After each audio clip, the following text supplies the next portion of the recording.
अनिल अंबानींना ईडीनं समन्स बजावलेल्या या घडीची महत्त्वाची बातमी 5 ऑगस्टला चौकशी करता बोलावलंय।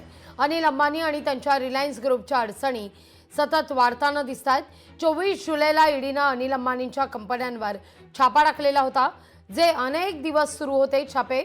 आता अंमलबजावणी संचालनालय अर्थात ईडीनं त्यांना समन्स बजावलंय।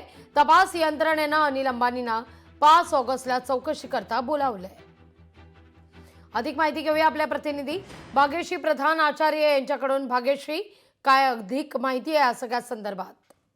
नक्कीच राघवी, खरं तर गेले 4 ते 5 दिवस झालेत अनिल अंबानींच्या मुंबईतल्या विविध संस्थांवर ईडीने छापे घातलेले होते। जवळपास यामध्ये 34 ते 36 संस्था होत्या त्यांच्या, आणि दिवस रात्र त्यांच्या संस्थेमध्ये चेकिंग सुरू होती ईडीची। अनेक कागदपत्र जी आहेत ती देखील ईडीने ताब्यात घेतलेली पाहायला मिळाली होती, आणि अनेक उपकरणे जी लॅपटॉप सारखी जी काही उपकरणे होती ती देखील ईडीने ताब्यात घेतली होती।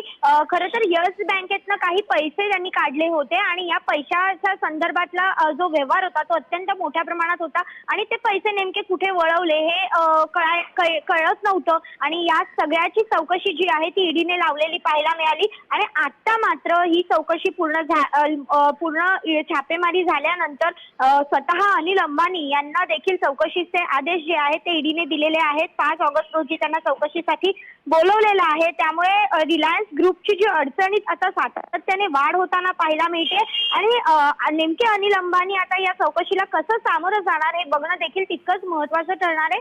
कारण याआधी देखील अनिल अंबानी बघितलं तर अडचणीचा सामना करताना पाहायला मिळतात। त्यामुळे आता ह्या ईडीच्या चौकशीमध्ये ते कसं सामोरे जाणार, काय काय सादरीकरण करणार, काय उत्तरं देणार हे बघणं देखील तितकंच महत्त्वाचं ठरणार आहे। अगदी भाग्यश्री, तुर्तास धन्यवाद तुम्ही दिलेल्या एकूणाच्या सविस्तर माहिती करता। लोकशाही मराठी ऐका, पहा, जागरूक रहा।